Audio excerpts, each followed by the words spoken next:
ఆలోచనే మా ప్రభుత్వం యొక్క ఆలోచన. గత ప్రభుత్వాలు లేదా గతంలో నాయకత్వం వహించిన నాయకులు చంద్రబాబు నాయుడు గారు కావచ్చు, డాక్టర్ వైఎస్ రాజశేఖర రెడ్డి గారు కావచ్చు, తర్వాత చంద్రశేఖరరావు గారు కావచ్చు, ముఖ్యమంత్రులుగా రాష్ట్ర అభివృద్ధిలో ముఖ్యంగా హైదరాబాదు నగర అభివృద్ధిలో వారు చేసిన ప్రయత్నాలు మంచివి ఏమున్నా వాటిని కొనసాగించడానికి మా ప్రభుత్వానికి ఎలాంటి భేషజాలు లేవు.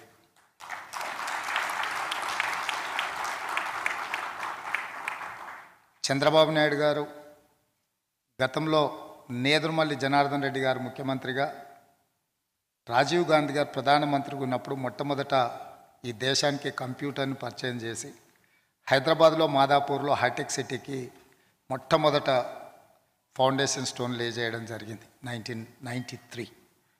ఆ తర్వాత కాలక్రమేణా అది ఆగిపోయినా మళ్ళీ చంద్రబాబు నాయుడు గారు వచ్చి ఐటీ ఇండస్ట్రీ మనకు ఎంప్లాయ్మెంట్తో పాటు ఈ రాష్ట్రం యొక్క ఎకానమీని నెక్స్ట్ లెవెల్కి తీసుకెళ్ళడానికి ఉపయోగపడుతుందని వారు ఆలోచన చేసి ప్రపంచ దేశాల్లో ఉన్న చాలా ఐటీ కంపెనీలను హైదరాబాద్ నగరానికి తీసుకురావడానికి ప్రయత్నం చేశారు. వారి తర్వాత ముఖ్యమంత్రిగా బాధ్యతలు చేపట్టిన రాజశేఖర రెడ్డి గారు కూడా చంద్రబాబు నాయుడు గారితో ఉన్న రాజకీయ సిద్ధాంతపరమైన విభేదాలే తప్ప అభివృద్ధిలో ఎలాంటి విభేదాలు లేవు అని చెప్పి హైటెక్ సిటీ విషయంలో కానీ, ఔటర్ రింగ్ రోడ్ విషయంలో కానీ, అంతర్జాతీయ ఎయిర్పోర్ట్ విషయంలో కానీ, హైదరాబాద్లో మెట్రో రైల్ విషయంలో కానీ, హైదరాబాదు నగరానికి కృష్ణానది, గోదావరి నది జలాలను తీసుకురావడం విషయంలో కానీ వారిద్దరు ఎక్కడ కూడా భిన్నాభిప్రాయాలు వ్యక్తం చేయలే.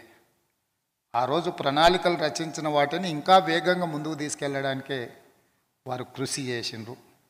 దాంతోనే హైదరాబాదు నగరానికి ప్రపంచ చిత్రపటంలో మనకు ఒక స్థానం కలిగింది.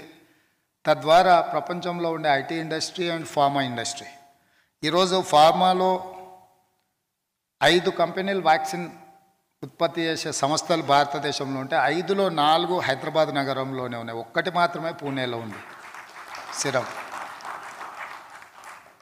సో ఈరోజు ఐటీ ప్రోడక్ట్స్లో ఆల్మోస్ట్ మన దేశంలో ఉత్పత్తి అయ్యే దాంట్లో 33% మనం తెలంగాణ రాష్ట్రమే ఉత్పత్తి చేస్తుందంటే కూడా ఇది మనకు తెలంగాణ రాష్ట్రానికి ఒక గర్వకారణం. అయితే ఫార్మా ఇండస్ట్రీ ఎందుకు హైదరాబాద్లో ఇంత అభివృద్ధి జరగడానికి, ఫార్మా ఇండస్ట్రీలో పెట్టుబడులు రావడానికి కారణం చాలామంది కాలక్రమేణా మర్చిపోయింది.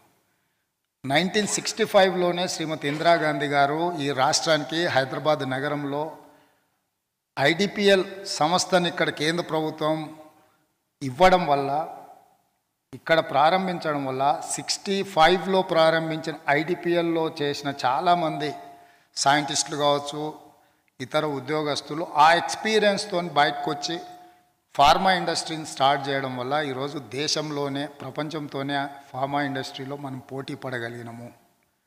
ఆనాడు శ్రీమతి ఇందిరాగాంధీ గారు విధానపరమైన నిర్ణయం తీసుకొని హైదరాబాద్ నగరంలో ఐడిపిఎల్ని ప్రారంభించారు కాబట్టే మనం లీడ్ పార్ట్నర్స్ అయిన ఫార్మా ఇండస్ట్రీలో.